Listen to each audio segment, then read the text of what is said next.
Acutis. I think he's maybe Italian or maybe he's Spanish. I can't tell by the last name. But regardless, Carlos passed away and was canonized. I don't know when, but he was the first millennial saint. And so he has the title of patron saint of the internet if you are a practitioner of Roman Catholicism, which... Listen, now we're live. Cool. The audience, the internet just heard that. I may have been praying for good internet connection, chat. So just know, Carlos heard us. Carlos heard us. Thank you, Carlos. Yes. Thank you, Carlos. Oh my goodness. Honestly, this is hilarious. So Restream's just being their weird thing. Yeah. So official name, Carlos. What's the Carlos's full? How do we address Carlos? The last name would be Saint Acutis, Acutis, or Acutis. I don't know the emphasis, unfortunately, there. But yeah, he's the first millennial saint and the patron saint of the internet. There we have it. We needed so it. I was beseeching him. Yes. And it worked. It worked. It actually worked. I know, right? Like, this is amazing.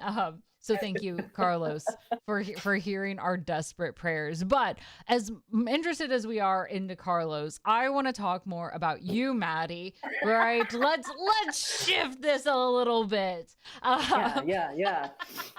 Now you are super easygoing. You go with the flow, and yes, you're a voice or director, right? But obviously, you have an amazing ability to adapt to situations. Ooh, you gotta tell me, how have you been so flexible and so easygoing with it? Because honestly, I need a page from your book these days because it feels like every time life is like, here's an orange. It's not just like throwing them at me. Like it is a game of dodgeball. And I find myself sweating at each moment. How are you staying so calm? Well, the truth sometimes is that I'm not, I think it's fully okay to admit and give yourself the grace that if things aren't going exactly your way and you're stressed, it's all right in part to own that. I think that ownership can lead you to be like, all right, I've got responsibility over this. Cause that's, let me pivot and explain this a little bit better. Yeah. Responsibility is kind of what my job really boils down to. My title may be director, but I honestly think of the role much more as like an assistant role or an assisting role to everybody who's in that room. So I'm assisting the actor when we're, in a moment to capture performance where, I'm trying to give them the best pitch as to how to get there in that moment. It's totally improvised, really. I'll have read a script beforehand. I'll do as much prep work as I possibly can. That's an important pin, right? You want to try to prepare and be as prepared as possible. But of course, as you said, the oranges, they come a-flying. So the best way to dodge them, or at least be able to pivot, of course, is just to know that you're a part of a team, right? That's what I also mean by assisting. It's not just me alone on the peak being like, do that again, but better this time. Quote What's David better? Exactly, right? That doesn't help anybody. Yeah. But when things maybe aren't going ideally, for example, I think the most common thing that would happen in my line of work would be we're up against the clock, right? We're up against the clock, time is money. If we don't maybe finish everything in our given day, we will have to schedule a new session. And sometimes that's necessary. Sometimes that's already budgeted for. Right. But, with dev turnarounds these days, a lot of the time it's like, no, ideally we finish as much as we can, everything, if we possibly can, right? So I think what comes in handy there for, if time is the issue, for example, it's just like, all right, team, let's talk just briefly, what is priority? What do you think can be sort of pushed down the line? I mean, the last session that this became a problem in with time, we were indeed trying to finish everything. And so I talked to the crew during one of our breaks and I was like, hey, how do we want to tackle the last 2 hours? And they let me know that at least a couple portions of our day with what we were doing would also be a part of performance for the motion capture stage of the game. Ooh. So the actor was who we were working with was also going to be present on that stage. So there was now the understanding of, we don't have to get that today. That can actually be something that another crew will be able to field for us. Thankfully, that was like a really nice thing to realize, of course, and to have as a resource to lean upon.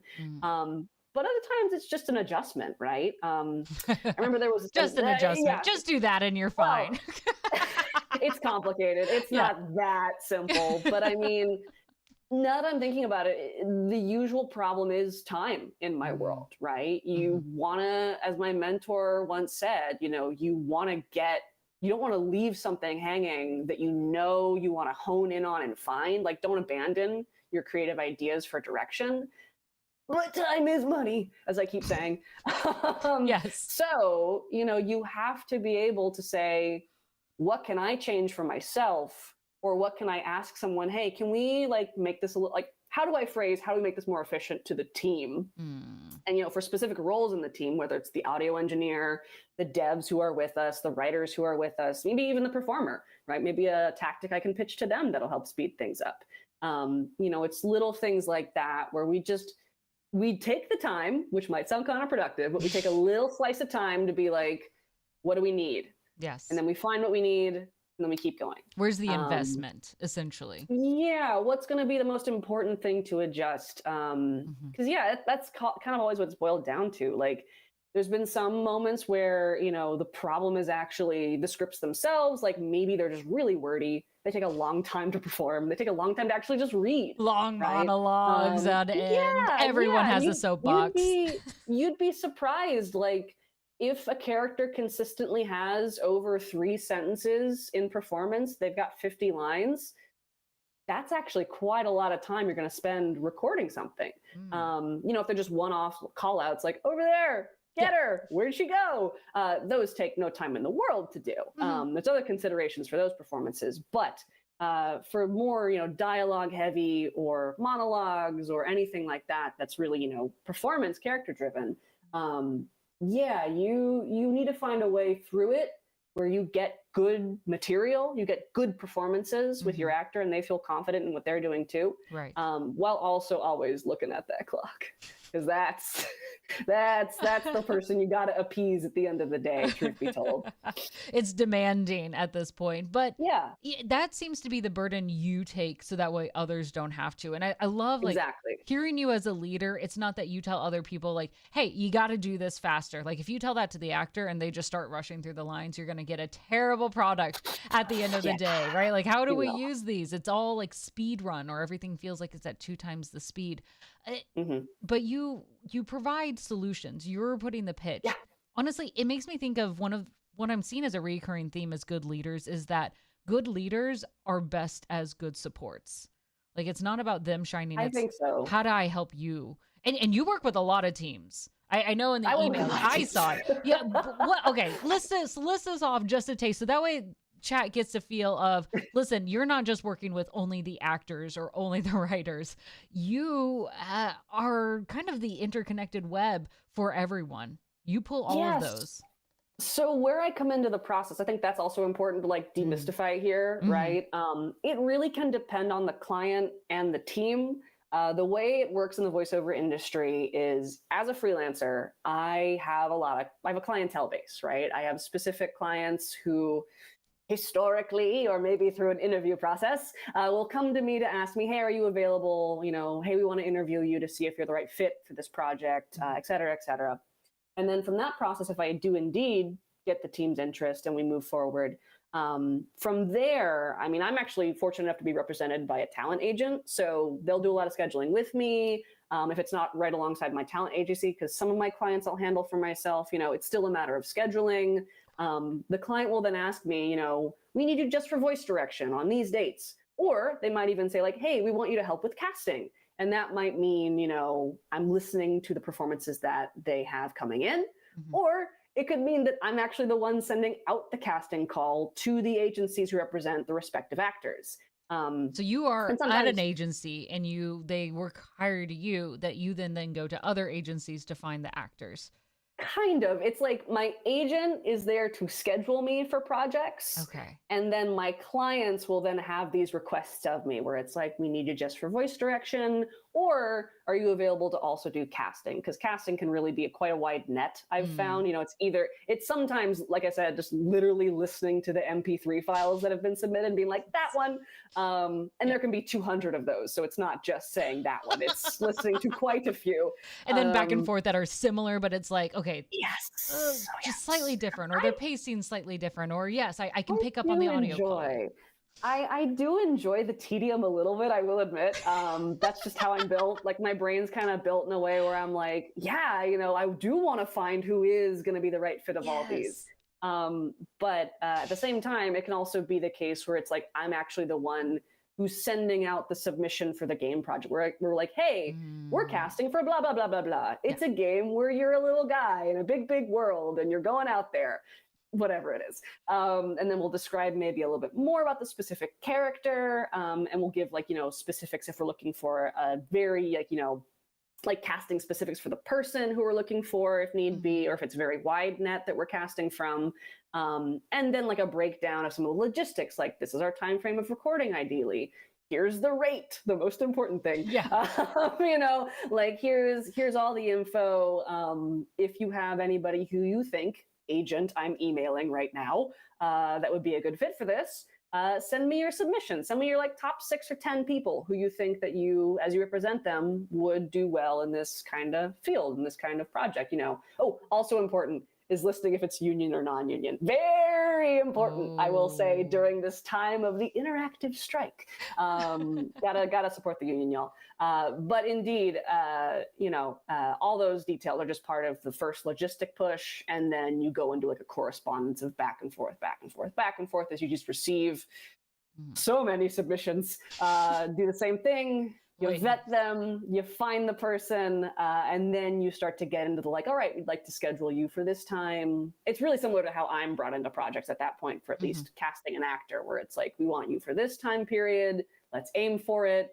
Now we're actually like putting, an official stamp of we're going to pay you to come in to do that. Yeah, there's like stages to it, right? As you're like anticipating someone showing up. Same exact thing as my world. So thankfully, when I'm casting, like, being a director myself, I go through a very similar process when I'm being hired for things.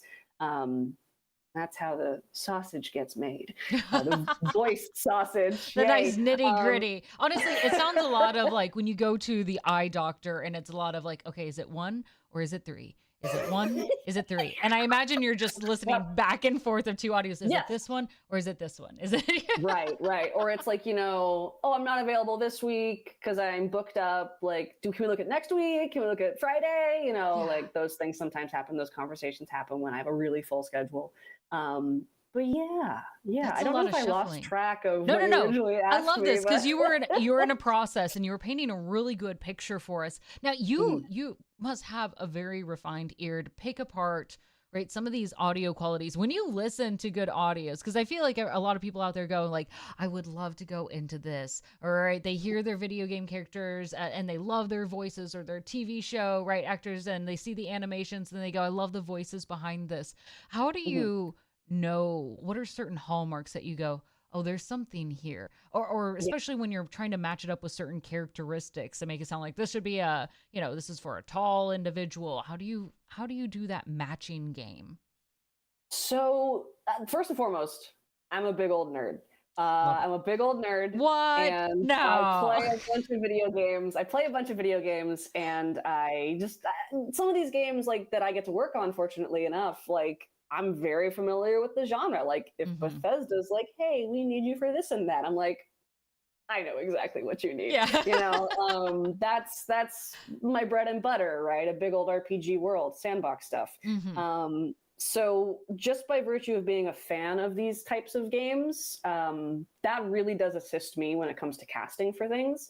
Now, I will also say it's very good to also think outside that box as well, right? If you know there's someone out there in the milieu of the MP3s you've received for a casting position. What am I saying? For the role. We got you. For that, what differentiates people who've submitted from the people who are going to book the role I mean, first and foremost in my mind, I have a grading scale.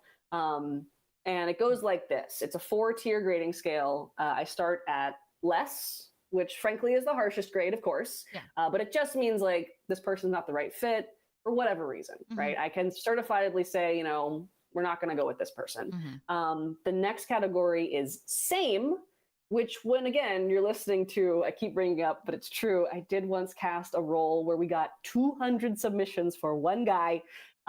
Same is the read you kind of keep hearing. It's unfortunately enough in that category, the generic read. And that doesn't mean that like it's a bad read. I'll sometimes when I'm casting, I'll be totally frank, actors who I know are really talented, really, really good at this. If their read is unfortunately in that category, yeah, like I won't hesitate to be like, this person's the same, but I've worked with them. I know we can adjust them, right? Like that's kind of the reputation. That is the right. That's where reputation does become very handy for a voice actor, where it's like, no, I know this person. I've worked with this person. I know they're good. Like we're not hearing it in this submission, but if you want this person, it could happen. Yeah. You Yeah. know, We can like make this work. They're going to follow direction well. They've Yeah. led before. Okay. That's Totally. good. And then the next two categories are the best tier. They are plus and double plus. You hear a plus, you're like, ooh, they did something smart. Yeah. They did something unique. And the thing that makes pluses pluses is the ephemeral quality that I must now try to describe. It's choice. What makes a plus above a same when you're casting for a role is you hear specific choices. Like, oh my God, I heard them read the line I've been listening to for, you know, an hour now. And I actually could hear them look to the side to make sure nobody was at the window.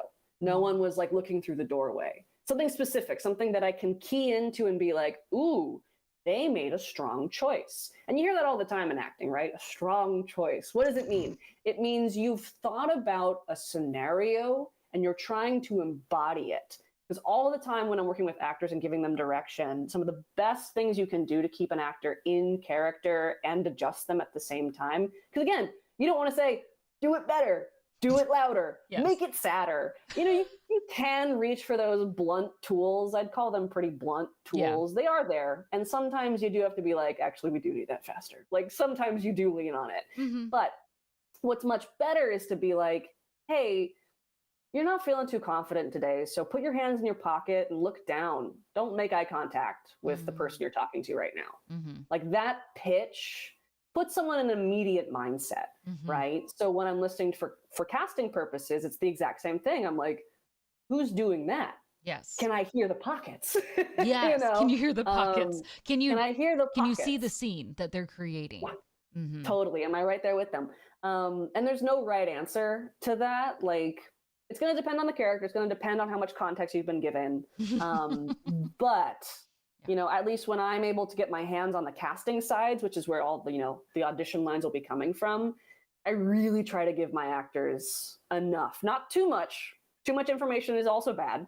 But I don't want them to be like, this guy's shy. I don't know why. You know, this guy's sad. I don't know why. His lines are kind of moody, but like, why?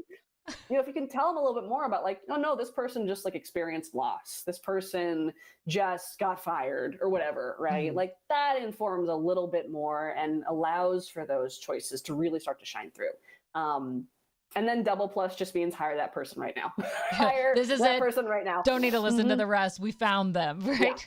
Yeah. And something I also try to express to clients when I'm casting as well is we're in the process of finding it. Like, if you're sort of unsure what the character needs, or it's like, oh, we know we kind of want this like spooky witch of the woods, and they might have an idea of what that character's going to maybe sound like or be for the game. And if we hear a read where we're like, oh, that just put like all the multiplication tables together, that just like added a new dimension, that changed something here, I'm always like, pursue that, because that's someone who's giving you what you didn't realize you needed or didn't realize you had with this. It's a really fun challenge. It's like putting together a big old crossword puzzle. You're not crossword Yeah. puzzle. What am I saying? Jigsaw puzzle. Yeah, I got yeah. two different brain teasers confused. So It's a all puzzle of it. nonetheless. That's okay. Yeah, You're just complicating it for yourself for fun purposes. as always. Why not? As You're like, I always. want a challenge. So, have you ever heard those plus plus and you go, well, this wasn't part of the writing guidance, but I think this is the winner. Do you ever go back Mhm. to the team and go like, listen, I know this is Yeah, originally the description, but you got to hear me all the out. time.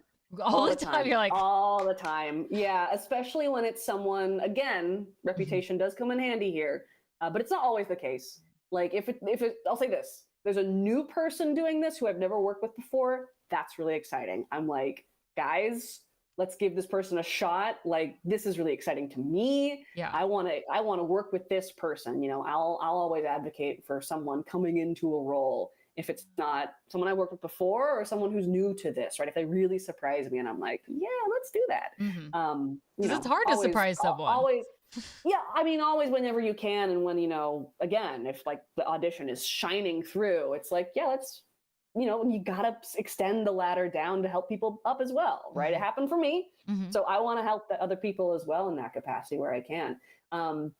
But when it's someone who I've also worked with before, it's just like, I'm like, guys, now the factor is I know this person and I know what they can do. Trust And so I'm me. excited. I'm excited to work with a colleague and friend, Yeah. right? Someone who I've spent time with.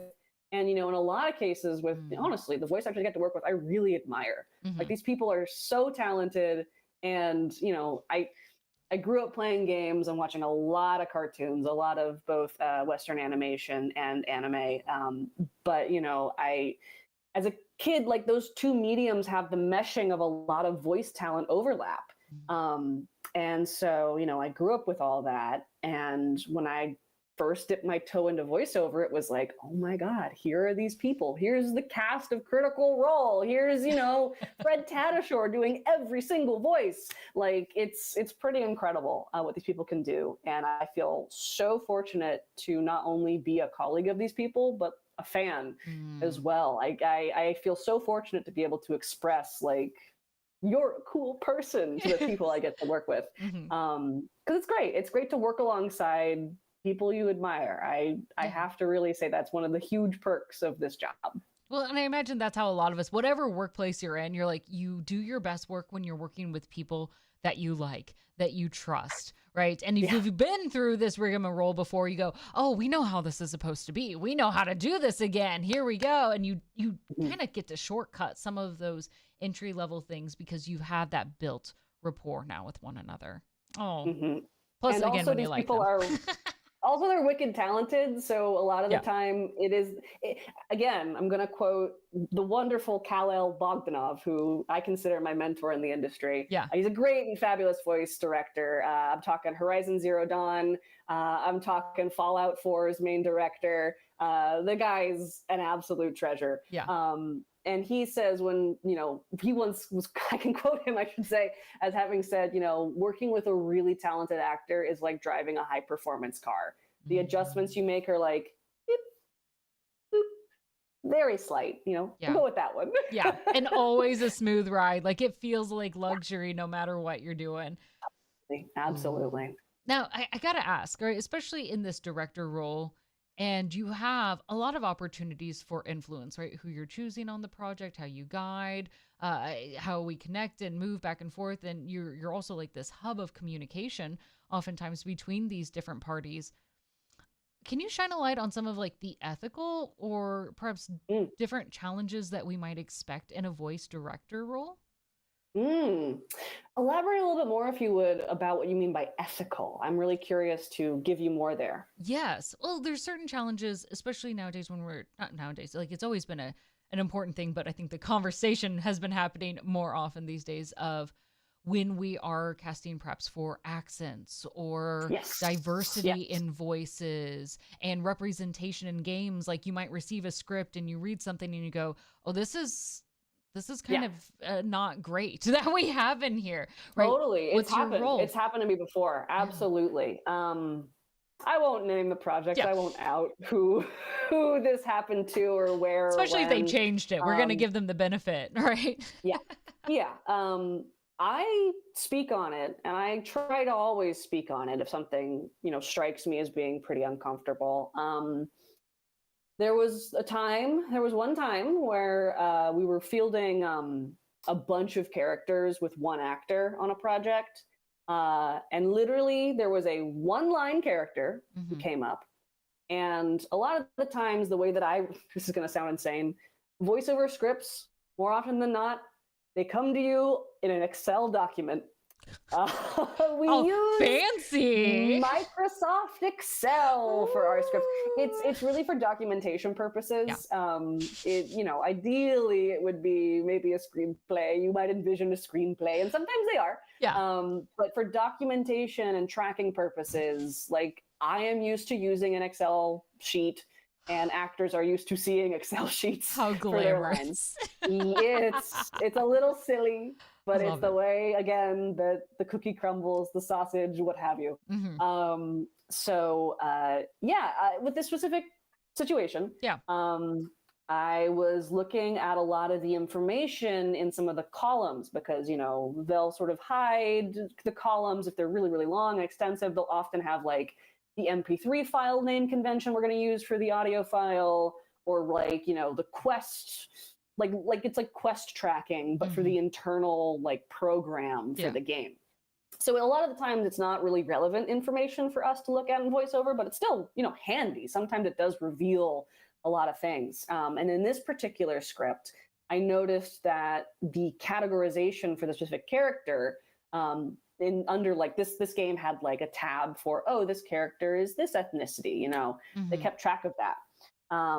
And for this specific one line, I was like, something's not matching here. Something's not matching here. So I asked the team, I was like, hey, I'm noticing that the character bio says this. Are we sure what this character is going to look like in game? Like, do we have the freedom to change? Because I don't want to record this line with this actor if we cannot adjust who this character is. Again, like a one-line vendor. So I was just like, team, pause. Yes. Let's talk about that.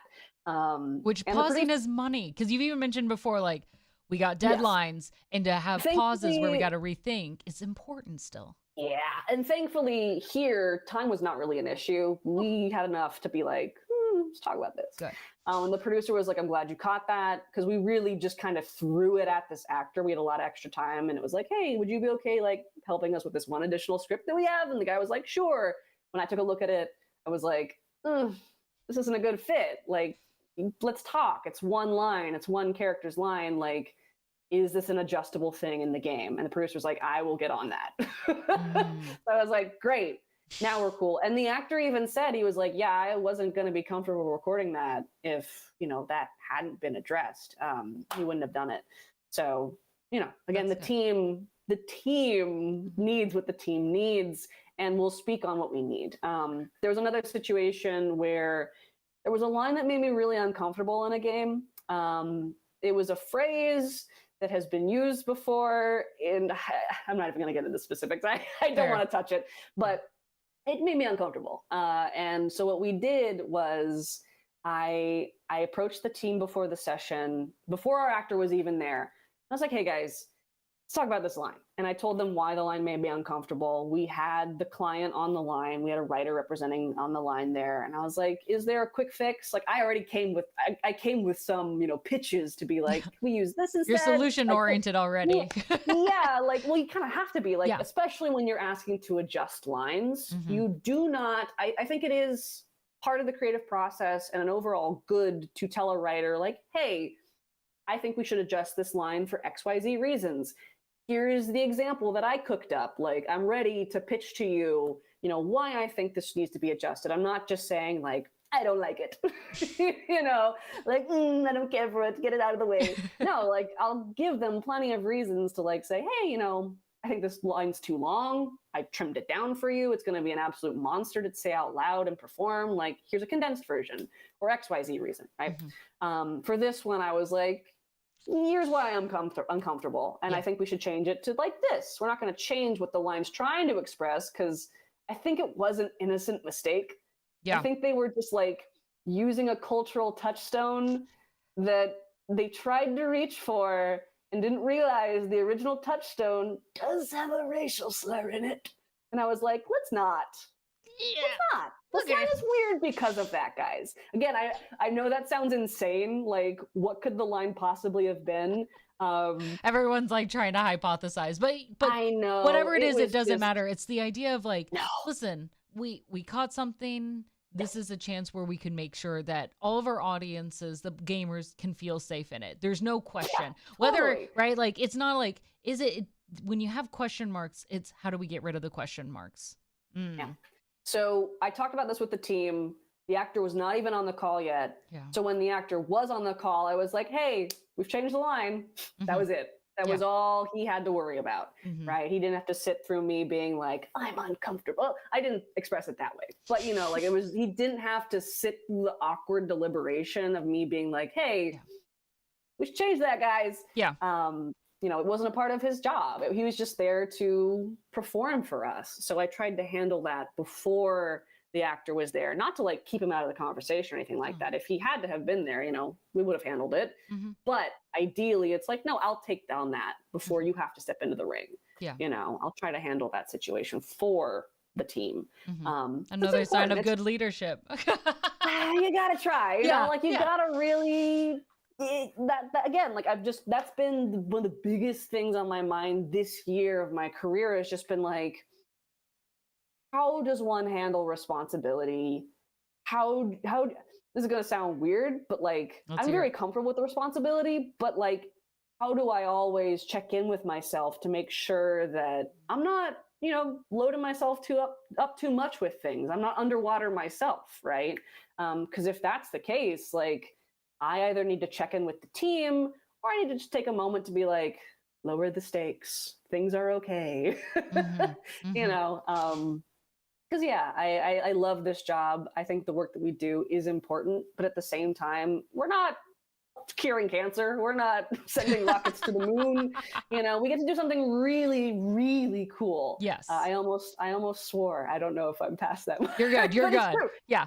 It's fucking amazing, right? It's really fucking cool to get to do. So I never take that for granted, but at the same time, it's like, I'm leading this team, I'm responsible for this team, and I know that everyone's got my back.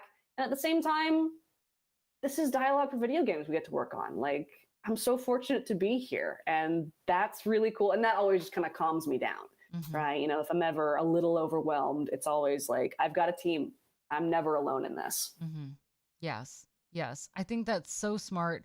But again, very thoughtful of when you check yourself, because those are such important reflection conversations to have. If we're just in survival mode, we're overwhelmed, we're just trying to get from day to day or project to project, right? We're not putting ourselves in a headspace where, as a leader, right, that we can be the best kind of support, that we can be preemptive and critical of the lines that come across. And I'm so glad you did. Even in your first example, when you mentioned like it was a single line. And heck, maybe some people don't even stop running with their main character long enough to hear that particular vendors, right? Yeah. But somebody might. And you're thinking about this world building experience. And in a game that we choose to build, right? We everything in a game happens because we create it. Like there's sometimes accidental mistakes, right? Like, oh, how did, you know, this glitch happen, right? But the glitch is there because of the components we put in. Yeah. I was in Dragon Age the other day and I drowned 4 times straight because I found a small little hole place. I've seen that clip. That's so funny. I've seen people It's not be like, funny when you're dying 20 times over. To the left, I'm dead. Yes. You know, it's really good. And you just keep respawning into the death zone. And I'm like, no, how do I get out of this? Ooh, anyway, rough. But like when we have such ownership of every part we put in, like it's no mistake when the voice actor reads it, right? It came on a script. The director hears it. It's passed along to them. It's read out loud. It's listened to again and again. Yeah. And by then, like the game developers, like when they put it in and we're matching it, like there's so many layers. And so when we see these mistakes that sometimes slip through, right? Not on your watch, but like sometimes slip through. That's right. Right? We question and go, how did so many people hear this and it still made it in? And it's because people, it's not typically malicious, right? It's typically time and money. Yes. It's Yes, or poor typically, attempts. people up against the clock, and it's like, damn it, we could have caught this Yeah. somewhere along the line and didn't. And now, unfortunately, we have to, sit in this, right?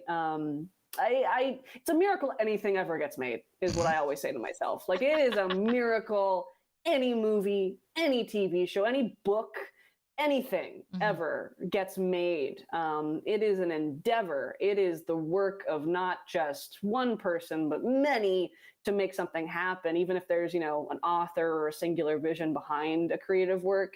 It takes a village, and it takes so much time, and it's so easy to get lost in the weeds of all of that, right?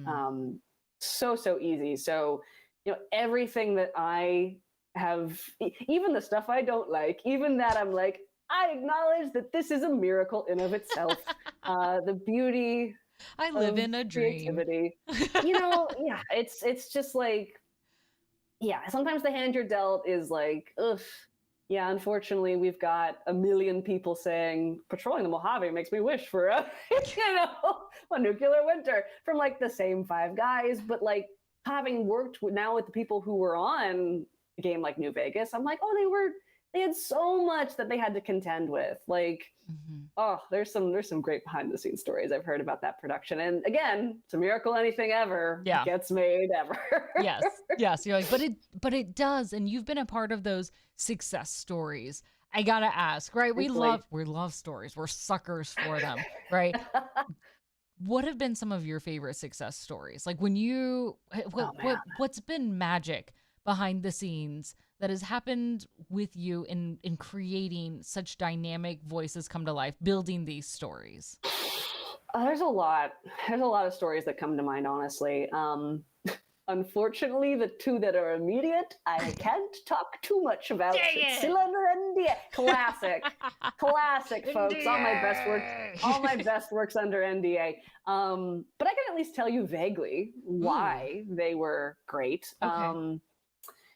Two of my most favorite sessions, I don't know how to phrase that otherwise, two of my most favorite sessions as of the recent date were working for one project. This is all under one project mantle.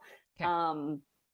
And it was actually, I'm realizing now, it was with two actors who are new to this long-standing project. I've been fortunate. If you dig a little bit, you might be able to see the sheen on what I'm talking about. But I will just say that, like, I've gotten to work on this project, off and on. And the actors in question, when I'm thinking about what were some of my favorite moments as of late, they were brand new. They had never been a part of this long-standing thing for a while. I had to introduce this world to them in a lot of ways. And that's always an exciting challenge. I say this all the time in my sessions when I'm starting out a session with a new person or a new crew or whomever. I affectionately call myself the walking Wikipedia page for a project, because it's true. Like, you want to be able to access the insane lore, the insane story twists that are going to be happening down the road that we haven't gotten to yet. But all in a way that's bite-sized and understandable for your performer. Because I might know all there is to know from, I don't know, the Silmarillion. Think of any long-standing, really long-winded Star Wars, Lord of the Rings, right? These are huge lore buckets. Just huge amounts of information one might delve into with those specific projects, those specific stories, those worlds. But what's going to be relevant for your actor, for your performer, right? They don't need to know every single. They don't even know who Salacious Crumb is. Who cares? But that guy's a freak, and you know it. Little guy, little parrot goblin. I don't trust him. But either way, until Salacious Crumb becomes relevant for our session, I will try to find a way to abbreviate or at least make it make sense in a way that's very parsable for an actor. That's always a fun challenge. And that was indeed the case for these two actors. And with the first actor, I'll never forget, I had prepared this whole explanation of the faction that they were going to be a part of with their character. And I was like, it's this and that. And you can think of it as a metaphor for capitalism and imperialism. I was just going for it. Yeah. And I explained this very, not niche, but corner of this huge fantasy world, right? And I turned to the microphone because the writers were calling in remote, and I was like, "How'd I do, team?" And there was a little bit of silence, and then they were like, "We don't need to add anything like that." That's everything. it. And I was sort of watching my actor to like, the thing I try to pay attention to is like, am I losing this person as I'm explaining all of this? Like, should I The make it a little more glaze over simple? the eyes, like Exactly. Like, is this too much? Is this not enough? Like, where do I want to lean in, lean out? An incredibly fun session. And I think that, I'm really proud of that work. And I can't wait for people to hear it in the thing that I can't talk about. But I think it's going to be a really exciting addition to the project. And I'm really excited for it. And I can't wait to hear how it all mixes together. And I really enjoy working with the actor that we worked with. They absolutely killed it. It was an absolute treat. So that was a highlight. I was gonna say, what is it like to bring new people into the space? Because we mentioned like there's the joy, the comfort, the ease of having the experience, luxury voices in. But when you get someone new in, is it like, oh, I get to mold, I get to craft a little bit more?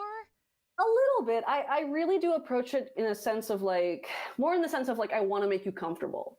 Like you are about to enter into you're about to enter the dome. Twilight Zone.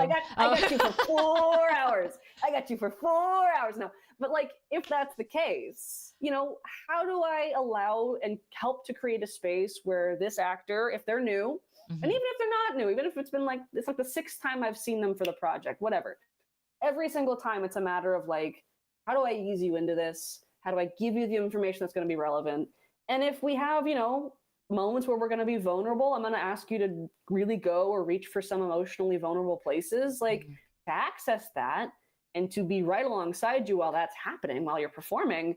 Like I have, as a part of my job, I have to make sure that you feel safe and comfortable doing that. It's so important to me. And I think the way you do that is just giving someone space, giving them the information that they need, but not too much, being very patient. I try to be really patient with people who are entering into a new project or even are new to voiceover. Like I found as I reflect back on things, yes, it is so much fun to work with like really the top talent of this industry, I've got to say. Yeah. But there is a special joy I find in working with people who are new to a project and are maybe sort of overwhelmed by that, and people who are new to voiceover and also sort of overwhelmed by that. So it's a matter of like taking away that stress and being like, no, I've got you. We've got you. Like, we want to support you in this. Let me convince you of the ways that that's going to happen. Let me show you the ways, youngling. It's about trust. I mean, and I'm really fortunate that these people give me their trust, right? But of course, I want to try to create the space to facilitate that trust. That's really important to me. I know how it can feel to be like, am I doing things right? Like, I don't want to feel constantly on edge, of course. So I don't want anyone who's behind the terrifying microphone to feel that way either. Where it'll come through. So I'll try to condense this second story, but essentially it boils down to, similar situation, new actor on this project for them. A lot was probably going on in this person's mind as they were stepping in behind the microphone. I'm actually not familiar with how much voiceover experience they have, which like the difference really between voiceover acting and performing on camera, there's so many, as you can like probably already think of. Yes. But one of the biggest is you do not really have any stimulus in that box. You are recording in front of a microphone with a pop filter. There's people looking at you maybe through a window in a dark kind of room that's maybe no bigger than like 10 feet at the most. Congratulations, you're a zoo animal. Let's do this. Congratulations, you're now doing black box theater for me. Go. But that's truly it. Like I feel like the responsibilities and how you create that trust with your actor is saying like, I know there's like nothing around you. Let's honestly, let's play a little bit. You Yeah. hear it, let's play in the space. And it's sort of a fun, jokey Yeah. thing to say. I know I reach for that all the time as a humorous thing, but it's true. It's like, Well, that's where you find those I'm gonna, weird things. Those like, oh, that's yeah, new. like Yes. I'm gonna give you a prop. It's like chew on the eraser end of the pencil. Think about pacing around the room and hearing the squeaky floorboards. Don't actually start moving, but Yeah. envision that. I need you like to really unlock your imagination and be there without being there. Right? Mm. That's sort of the trick with voiceover. And it's so funny whenever I listen to a lot of feature animated films, and I've got a lot of opinions about this. You can ask me if you want. In a lot of like feature films, you'll hear the celebrity cast doing their thing, right? And I'm always just like, they expected the celebrity to just step into it, but that's not as easy as you might think it is. Because when you're on set, like even if it's a green screen, you're at least physically in a space where it's like, oh, get on Syrax, get on the dragon, like you can at least kind of get onto the green screen dragon, Yes. right? And you're often like in costume as Or you're well. in You costume, can or you're walk on set. wherever. Yeah. Or on set. Yeah. Or you're on set and you've got all the props and the background and the actors to play against in the world. There's so much that you could use. Yes. And in voiceover, we really don't have a lot that immediately we could think of to use. Yes. I I love that you mentioned like in your head pace, like, cause you can't even leave the microphone really. Like, so you can't just like raise your head back up and scream, right? No. You'll lose it. We'll hear everything. We'll hear. I've become so immune to all the strange sounds that this part of the body makes. Like everything nasal, throat, mouth, Yes. lung. Yes. All of the strange sounds that bubble up from the depths. Like I'm used to it. I'm so used to it. Has anyone ever had like nervous farts while they're in there? Like, oh man. Honestly, I feel like that'd be me. I was looking forward to the first time that we captured a fart in the voiceover booth. Yes. And the first time it happened, I didn't even hear the fart. The guy was just like, he just started cracking up and he was like, I don't know if you heard, I just farted. And I was like, oh my God, it happened. It's real. It was so funny. It's real. Yeah. I didn't even hear it, but he admitted a momentous moment. Yeah. Like we waited for this. But let me get myself back on track. This actor who was brand new, we brought him in, we did our session. It was really, really fun. Right. And again, his experience there wasn't a lot that I found on his immediate IMDb page crediting like voiceover stuff. He was very new to voiceover. Most of it was short film or TV. And at the end of the session, he was like, I think this is the most fun I've ever had acting in my career.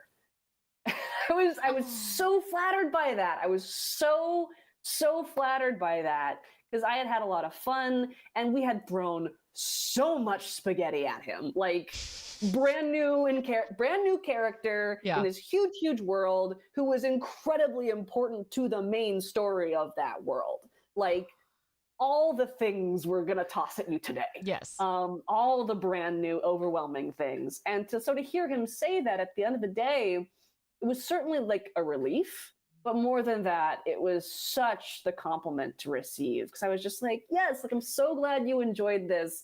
I'm so glad you had fun because I had a tremendous amount of fun and we got to work and do this, like that's how we ended our day of work. I'm just really fortunate. I don't know. I love that. But great. That's the important thing, like, right? Like as you love your workspace and it has been a positive source and experience for you, you were able to provide that for someone else. And isn't that really nice, right? Like that's what I'm getting out of this. I certainly try. Yeah. It's a huge part of, huge part of what I try to accomplish, right? Like I'm not, I think it's fundamental. Like the way that I think about it is it's just like, you have to do that. Like you kind of just have to do that. I think it's so important to just, I don't know, demystify everything, make it less scary, and make it as welcoming as you can. Like, you've got it. That certainly helps to make a space feel less awkward because, the small room itself is not exactly like, hey, it's cozy, it's comfortable, right? That can feel really awkward. It can, absolutely. Yes. Yeah. How do you continue to make sure like you're doing kind of behaviors that help reinforce that comfort level, that vulnerability? Because as you mentioned, right, they're making a lot of sounds. They're going through a lot of emotions to bring it, especially with some RPGs and some of our stories now are allowing more romanceable options. Yeah. Even there are Mhm. sounds and scenes that are created, Oh yes. so people are gonna have to make sounds and audio. Even for Fade to Black, sometimes we still get the audio portion. I have some very funny stories in that realm, actually. Yeah. Oh. And these ones I can like Oh, tell good. you what the game was actually. Yeah, I got to work on Starfield with Bethesda. God, that project was really interesting. I was on it for like 4 years, technically speaking. It had a very long voiceover cycle because it's a massive project. Okay. I started as a coordinator, just doing like the note taking on the Mhm. project, and then by the time that like it had continued to be in production, I was a voiceover director, so they brought me on to do that stuff, which was really really cool. It's a really fun project to be a part of.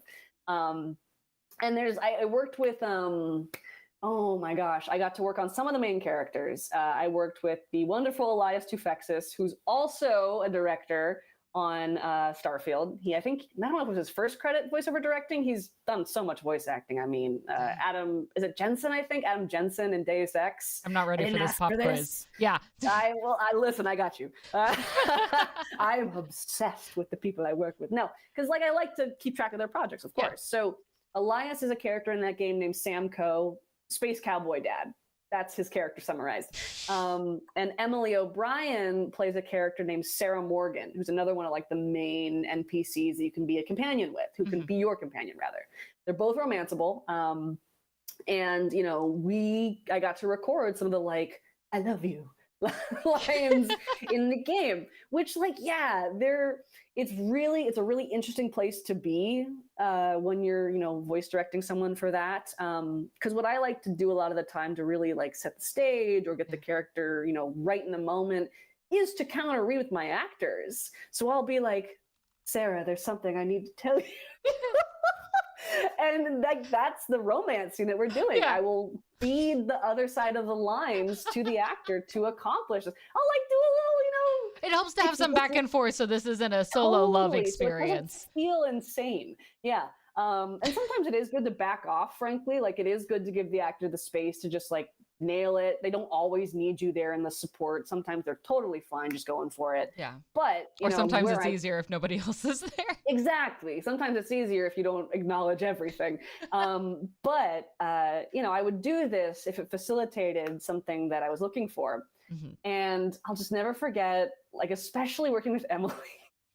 we were doing remote recording because it was COVID at the time. I think it was like 2020, like easily deep into 2020. And we were doing it all remote. And I'll never forget. Emily was like saying this confessional line. She was like, I feel the same way about you. Oh, I'm so happy. And hold on, there's a car going by. Like she just stopped. She just broke in the middle of recording because a car had gone by her apartment and disrupted the audio. We could hear it if we listened really close. Yeah. It was so funny. It was so funny. I don't know. It's just like I kind of embrace how awkward it can be. Yeah. Right. Because in game, like you'll have worked up to this, or the player's volition will have facilitated this conversation happening. They're going for it. It's great. It makes sense in the game.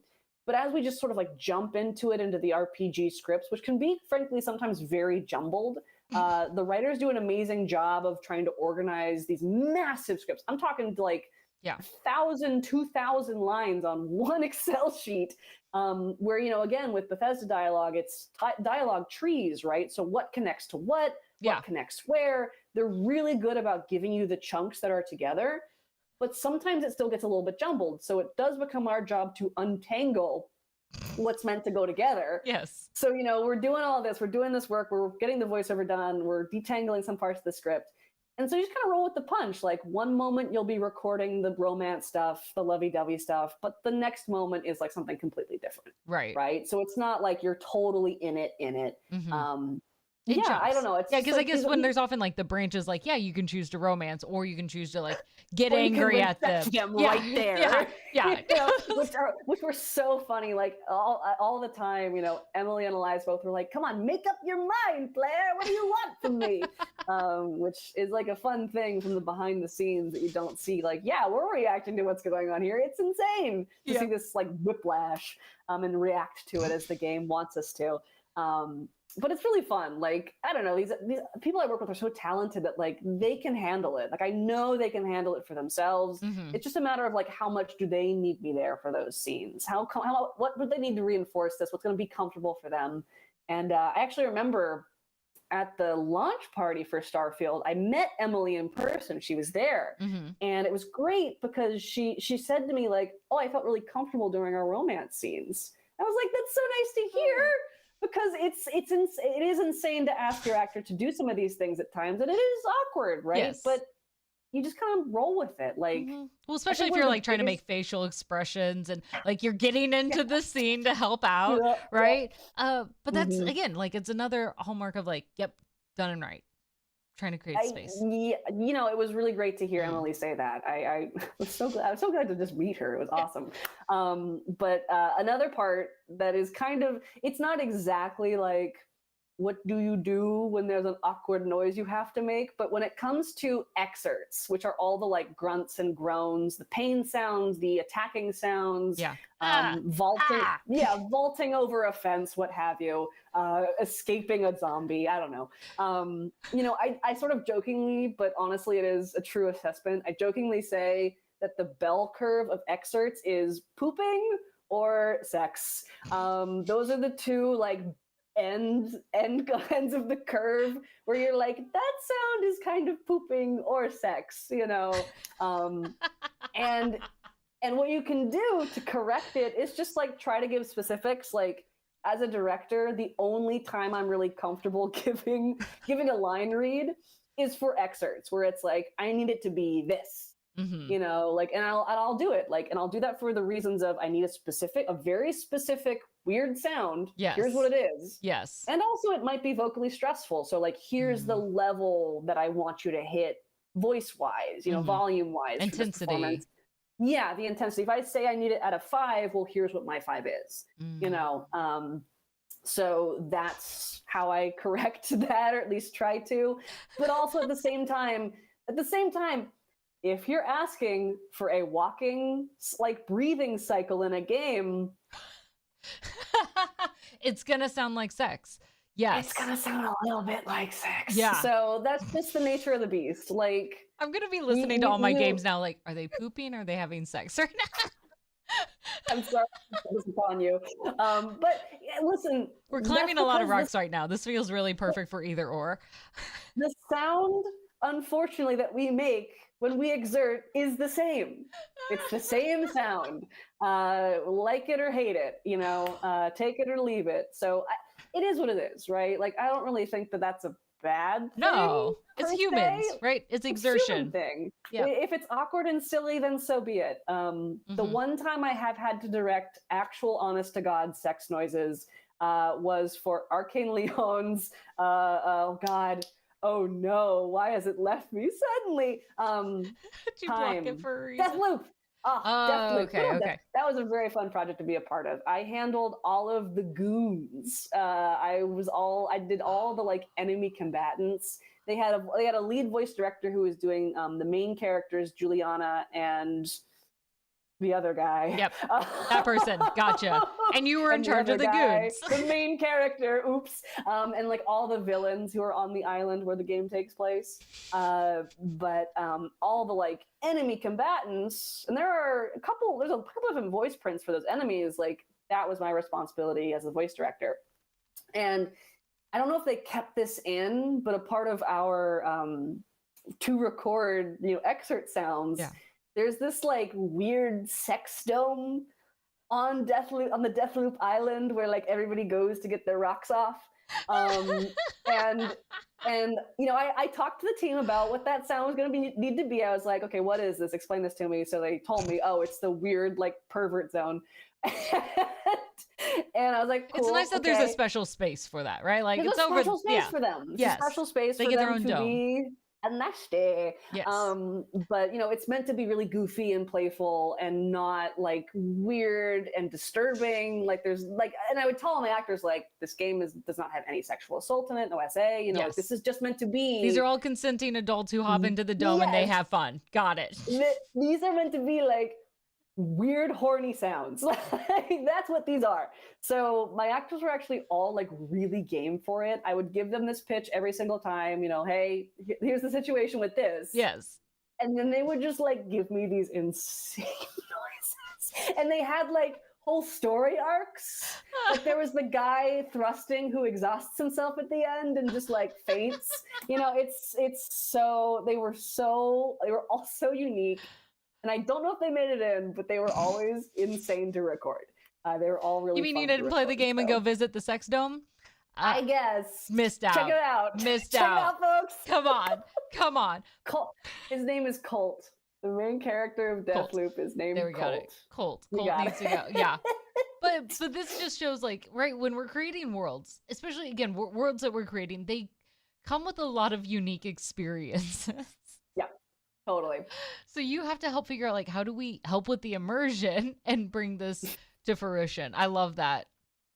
I would be laughing all the way through, but I think the laughter helps because then you kind of get a little breathy and exhausted anyway. So it all comes together. Oh yeah, it's always important, you don't want to break or cut tension if like that's sort of what's necessary for a moment. Yes. But once you're out of it, like I always think of, I don't want to like get it exactly. I think it's these people is what I'm meaning to say. Like people like Meryl Streep and I think Olivia Cook. Yes. Like when they talk about their acting process, it's like, I'm not my character, until the cameras are rolling. Yeah. Like when I'm out of it, I'm back to being whomever. But having whatever sex life you want. Yeah, well, I just think of like watching the behind the scenes for House of the Dragon for like these insanely intense scenes that Olivia Cook has to perform. And like with the behind the scenes footage, she's just like, boop, boop, boop, boop. Like she's just, it's her. Like that's the person, that's the actress. And then once it's like, all right, we're rolling, boom, in it. And as the director, it's a matter of figuring out how each actor does that, I think too. People who can do that shift and just handle it for themselves automatically, or people who might need a little bit more of, an adjustment, a transition into those moments. So yeah, it is a very like, I don't know. I don't think I'm perfect at reading people. I don't want to claim that at all, but like, it is a matter of seeing like, okay, like how is this person feeling? And absolutely, if you need to, communicating like, what do you need? Trying to find again, what that's going to be. I think that's so smart. And again, you're recognizing not just what's being said, right? But how do we adjust and know the person as you go through this? You're really humanizing. I have one small little quick side question before I have a better question. But I just got to know, with all of these sounds, especially talking excerpts, right? And sometimes this is easier when we have context and we've got lines that we can say. Have you had situations where you've had to cast for animal sounds? Ooh, not yet. Oh, okay. Not yet. I've voice directed animal sounds. Yes. And done some problem solving in session for animal sounds. What that means is there was, I have two funny stories. The first one is I worked on this mobile game called, I almost said House of Dragons. That's not it. I mean, there is a mobile version. Yes, mobile game version. There is. So funny. I love how all the cast were like, look at my insane avatar. Clash of Dragons. If I get that wrong, I feel so bad because it was such a fun project to be a part of. It was like all of 2023 and a lot of 2022 was working on this mobile game. I loved getting to work on this. We had so much fun with all the voice talent. And they did like a great job in the writing, I thought, of really fleshing out, unexpectedly for me, a mobile games world through the dialogue. I was so pleased with all of it. But we had a character who could like turn into a bird He was this druid. He could turn into a bird. And in the session, we were like, we can turn into like, specifically, it's a falcon. It's like a raptor bird. Oh, some more And screeches. yes. So, I talked to the actor that we were working with, and I was like, how would you approach this? And he was like, honestly, if I tried to give you an eagle, it would sound like a seagull. Sort of a squawk instead of a scraw. Yeah. So, I asked him, I was like, okay, well, here's what we'll do. Can you give me that sort of like cartoony, because the game was very stylized. I was like, can you give me a cartoony, like, feel free to just make it very exaggerated. And he was like, sure. And he did it. And I was like, all right, now let's actually try to sound like an eagle. And I know that's hard to ask you to do because think about it, an eagle's sound is almost an inhuman sound to make. It's very high pitch. Yes. It's very shrill. It's like, I can't even do it. That's my best attempt at it. It's pretty good. Right. And thank you. But it's not an eagle, like that's not really what an eagle is at all. So he went for something like that. And it's like, it doesn't really sell it, but that's what we have. Yes. And so I said to the client, I was like, listen, what I think you should do is just like use stock eagle sounds, like that one like eagle sound that you hear classic. Everywhere. Yes. Just use that. Yeah. like I think that's going to be your best bet, is just to have the familiar actual bird sound, or even if it's not an actual eagle, like the bird of prey sound. Yeah. That's going to be, there maybe are some people who can do it. I feel like I have since that session like heard people do the sound, but it's few and far between who can accomplish it with confidence. Yes. You know what I mean? And to do it on the spot and to make it match. And Totally. Even if you do nail it, there's a difference between what it actually sounds like and what people think it sounds like, right? What isn't even like, what is the studio with the big lion's head? It's actually a tiger's roar or something like that. And here's a fun fact about birds for you. I also love zoology. Thanks for the bird facts. Fun fact about birds for you. A lot of bird calls, not all of them, but like doves and I think eagles, it's through their nose. It's not through their mouth. Like the call, especially, I know this for doves. I don't know if I'm getting this wrong for eagles. Fact check me if that's totally wrong. The little cooing? Doves, the coo of a dove is through their nose. That's where the sound comes from. It's not, they don't open their beaks when they coo. Oh. Yeah. I don't know how that makes me feel about doves now. I need to process this. This is very interesting.